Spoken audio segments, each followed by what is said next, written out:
नमस्कार दोस्तों, स्वागत है आपका लर्निंग विद अस के इस नई वीडियो में। दोस्तों, हमने पिछले वीडियो में पढ़ा था कि अणु क्या होता है और परमाणु क्या होता है, हमने उनके बारे में जाना। ठीक है, तो आज हम पढ़ते हैं कि आयन क्या होते हैं। ठीक है, तो चलिए स्टार्ट करते हैं। धातु एवं अधातु युक्त यौगिक आवेशित कणों से बने होते हैं। इन आवेशित कणों को आयन कहते हैं। मतलब क्या है, देखिए ध्यान से समझिएगा। ठीक है, जैसे यहाँ पर दिया है धातु एवं अधातु युक्त यौगिक। अब मतलब क्या हुआ कि जैसे धातु किसे कहते हैं, धातु और अधातु, ये क्या है, मतलब इससे युक्त यौगिक क्या होता है। दोस्तों, आप केवल इतना याद रखिए कि धातु जो होते हैं वो इलेक्ट्रॉन दान करता है, इलेक्ट्रॉन दान करता है और अधातु इलेक्ट्रॉन ग्रहण करता है।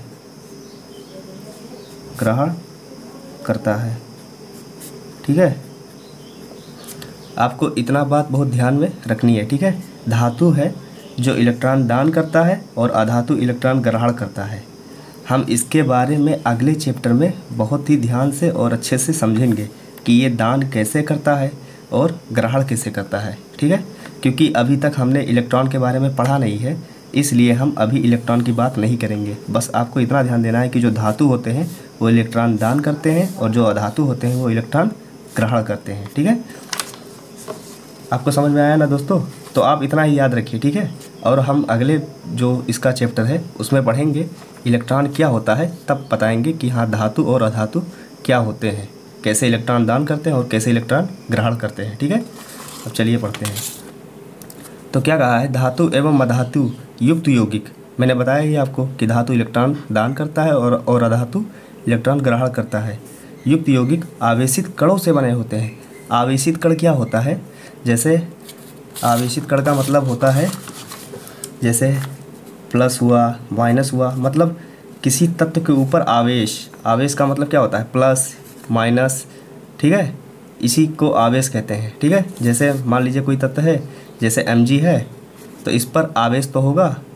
अभी हमने पढ़ा नहीं है ना, लेकिन हम अगले चैप्टर में पढ़ेंगे, इसीलिए तो कह रहा हूँ कि आप केवल इतना याद रखिए कि जो धातु होते हैं वो इलेक्ट्रॉन दान करता है और अधातु इलेक्ट्रॉन ग्रहण करता है। तो जब ये जैसे Mg है तो ये धातु है तो इलेक्ट्रॉन दान करेगा, यानी इस पर Mg2+ होता है। ठीक है, और जैसे ऑक्सीजन है तो ये इलेक्ट्रॉन ग्रहण करता है तो इस पर Mg तो ऑक्सीजन पे -2 होता है। तो ये आवेश है, आवेशित कण क्या है, आवेश। ये इस तत्व पर आवेश है और ये इस तत्व पर आवेश है, इस पर +2 है, इस पर -2 है, तो इसी को आवेश कहते हैं। तो आवेश प्लस या माइनस में होते हैं तो इसी को आवेशित कण कहते हैं। ठीक है, आवेशित कणों से बने होते हैं। इन आवेशित कणों को ही आयन कहते हैं। यानी जो ये आवेशित कण है नहीं, ये क्या है, ये आयन है। ठीक है, जैसे मैंने आपको बताया कि आवेशित कण प्लस या माइनस के रूप में होते हैं। धातु इलेक्ट्रॉन दान करता है, अधातु इलेक्ट्रॉन ग्रहण करता है। तो अगर किसी तत्व के ऊपर प्लस में है चार्ज तो समझ जाइए कि वो धातु है, यानी वो दान करेगा। और अगर किसी तत्व के ऊपर आवेशित कण क्या है, माइनस में है, तो वो इलेक्ट्रॉन ग्रहण करेगा। आप इतना याद रखिए। ठीक है, और जो ये आवेश होता नहीं है इस पर, इसी को आयन कहते हैं, यानी ये आयन है, ये भी आयन है। ठीक है, अब दोस्तों आप इनकी परिभाषाओं को लिख लीजिए कि आयन को इंग्लिश में भी आयन कहते हैं। ठीक है, धातु एवं अधातु युक्त यौगिक आवेशित कणों से बने होते हैं, मैंने आपको बताया ही है। ठीक है, इन आवेशित कणों को ही आयन कहते हैं। अब हम आपको एग्जाम्पल से समझाते हैं कि आयन कैसे होते हैं और किस प्रकार से होते हैं। ठीक है, तो पहले कुछ पढ़ लेते हैं, उसके बाद में फिर बताते हैं एग्जाम्पल। तो यहाँ पर दिया गया है कि आयन एक आवेशित परमाणु अथवा परमाणुओं का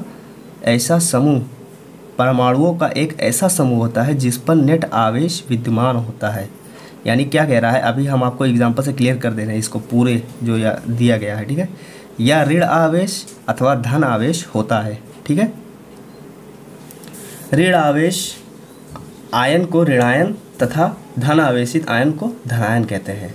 यानी जिस तत्व पर अगर यानी निगेटिव चार्ज होगा तो उसको ऋणायन कहेंगे।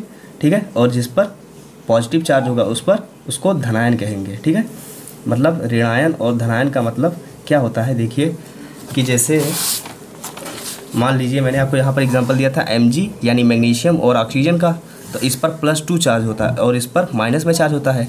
तो यानी ये क्या है, इस पर जो माइनस चार्ज है इसको ऋणायन कहेंगे, यानी ऋणायन, इसको ऋणायन कहेंगे और इसको धनायन कहेंगे। ठीक है, समझ में आया आपको? क्योंकि इस पर प्लस चार्ज है तो इसको धनायन यानी धन यानी पॉजिटिव, और इस पर नेगेटिव चार्ज है तो इस पर ऋण यानी नेगेटिव। ठीक है, उदाहरण के लिए सोडियम क्लोराइड NaCl को लीजिए। तो चलिए एग्जाम्पल को समझते हैं। NaCl का जो एग्जाम्पल है हमारा वो है NaCl। ठीक है, NaCl। ठीक है, क्या आपको पता है कि NaCl क्या है? ये दोस्तों आप समझ लीजिए कि ये नमक है। ठीक है, नमक। NaCl को क्या कहते हैं? नमक, जो आपके घरों में यूज होता है। ठीक है, खाने में जो डालते हैं नमक, उसी को NaCl कहते हैं। ठीक है, तो यहाँ पर क्या कहा है कि NaCl को उदाहरण में लीजिए। तो देखिए क्या कह रहा है, इसमें धनात्मक सोडियम आयन यानी Na+ तथा ऋणात्मक क्लोराइड आयन यानी Cl- संघटक कण के रूप में विद्यमान होते हैं। जैसे आप जब इसकी क्रिया कराएंगे तो क्या होता है, जैसे अगर हम इसको तोड़ें NaCl, ठीक है, तो क्या होगा, ये Na+ में टूटेगा और Cl- में टूटेगा। कैसे टूटता है दोस्तों? देखिए, अगर आप इसका जल अपघटन कराएंगे, मतलब जब इसको जो NaCl है नमक है, जब आप इसको जल में डालेंगे तो Na+ और Cl- यानी जल अपघटन यानी इसको जल में डालेंगे यानी H2O लिख देते हैं यहाँ पर। ठीक है, तो NaCl है यानी नमक का कोई टुकड़ा लिए हैं आप उसको जब जल में डाल देंगे, मिला देंगे उसको, तो वह Na+ में टूट जाएगा और Cl- में यानी Na+ यानी सोडियम आयन और Cl- यानी क्लोराइड आयन। तो इसका क्या कहते, मतलब कहते क्या है, इसका नाम क्या है? Sodium chloride ion, sodium chloride. तो इसको सोडियम आयन और इसको क्लोराइड आयन, तो इसका नाम क्या होगा? Sodium chloride. तो क्या कहते हैं इसको? सोडियम आयन, सोडियम आयन, और इसको क्या कहते हैं? Chloride ion, chloride ion. और इसको क्या कहेंगे? Sodium chloride, sodium chloride. ठीक है, समझ में आया आपको? देखिए, इसी से नाम बनता है इसका, आयन जो होते हैं इन्हीं से इनका नामकरण किया जाता है। पहले तो हमारा वो टॉपिक नहीं है, हमारा ये टॉपिक है कि जो ये आयन होता है हमको उसको समझना है। तो देखिए, जो इस पर पॉजिटिव आयन है, देखिए इस पर प्लस आयन है, तो यानी इसको क्या कहेंगे? इसको धन आयन कहेंगे। यानी सोडियम हमारा क्या है, इसमें इस तत्व में हमारा सोडियम क्या है? धन आयन। तो ये क्या है? धनायन।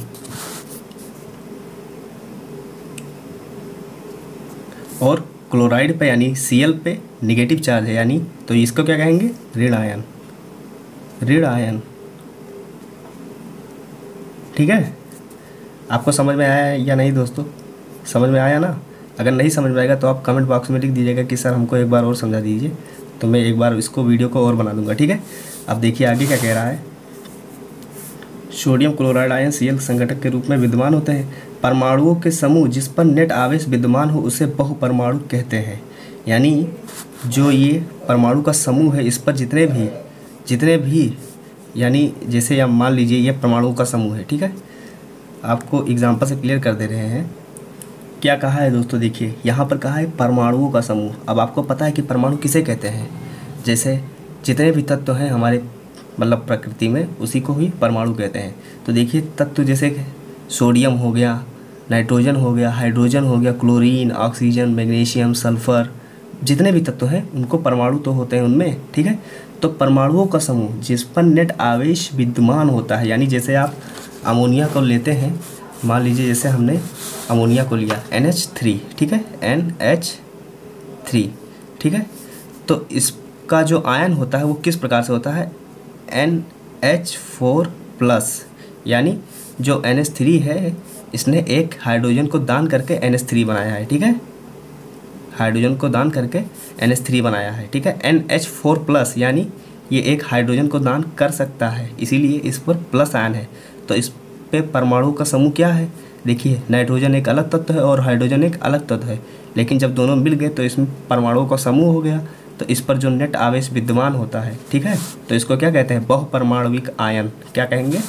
जिसको क्या कहेंगे, बहुपरमाणुविक आयन, क्योंकि इसमें परमाणुओं का समूह यानी नाइट्रोजन अलग हाइड्रोजन अलग, तो इसमें 2 लोग मिले तो इसमें समूह बना, तो इनके परमाणुओं का जो समूह होगा और उस पर जो नेट आवेश विद्यमान यानी इस पर पॉजिटिव आयन विद्यमान है, ठीक है, यानी ये क्या है, धनायन है, तो इस पर पॉजिटिव आयन विद्यमान है और परमाणुओं का समूह भी है, यानी 2 तत्व हैं और इनके परमाणुओं का समूह और उस पर एक आयन, चाहे वो मतलब ऋणायन हो या चाहे धनायन हो, ठीक है, तो उस पर जो ये धनायन चार्ज है और परमाणु का समूह है, तो इसी को क्या कहेंगे, बहुपरमाणुविक आयन, ठीक है, समझ में आया ना दोस्तों आपको। फिर आगे देखिए, बहुपरमाणुविक आयन कहते हैं, हम आयन के निर्माण के बारे में अध्याय 4 में और अधिक जानकारी प्राप्त करेंगे, यानी जो इसका अगला चैप्टर है हम उसमें और अच्छे से पढ़ेंगे कि आयन का निर्माण कैसे करते हैं और किस प्रकार से। मैंने आपको पहले ही बता दिया था कि यहाँ पर जो लिखा था देखिए कि क्या है, धातु अधातु, इसके बारे में हम पढ़ेंगे और अच्छे से, ठीक है, कि धातु इलेक्ट्रॉन दान कैसे करता है, ठीक है, केवल करने से नहीं होता, ये करता कैसे है, ठीक है, और अधातु ग्रहण कैसे कर लेता है, इलेक्ट्रॉन क्यों करता है। दोस्तों ये तो प्रश्न हमारा उठता ही है यहाँ पर कि धातु है तो क्या वो दान ही करेगा केवल, और अधातु है वो केवल मतलब ग्रहण ही करेगा, क्या वो दान नहीं कर सकता है। तो हम इसके अगले अध्याय में इसके बारे में पढ़ेंगे कि कैसे दान करते हैं, क्यों करते हैं, ठीक है, और किस लिए करते हैं, ठीक है। तो और क्या है, और यहाँ पर एक लाइन था जो मैंने आपको बताया था कि अभी इसको एग्जाम्पल से क्लियर कर देंगे। क्या था, आयन एक आवेशित परमाणु, ठीक है, तथा परमाणुओं का ऐसा समूह होता है जिस पर नेट आवेश विद्यमान होता है। मैंने आपको यहाँ पर एग्जाम्पल दिया था NH4+, जिस पर परमाणुओं का समूह होता है जिस पर नेट आवेश विद्यमान होता है, इसी को ही बहुपरमाणुविक आयन कहते हैं। यानी जब 2 तत्व अलग अलग प्रकृति के 2 तत्व मिलकर आपस में एक यौगिक बनाएंगे, यौगिक किसे कहते हैं, जब 2 तत्व यानी नाइट्रोजन हो गया या ऑक्सीजन, एग्जाम्पल में लीजिए, कोई भी 2 तत्व जब मिलकर यौगिक बनाते हैं तो उस पर जो आयन विद्यमान होगा उसी को क्या कहेंगे, बहुपरमाणुविक आयन कहते हैं। अब ये क्या है हमारा, ये हमारा बहुपरमाणुविक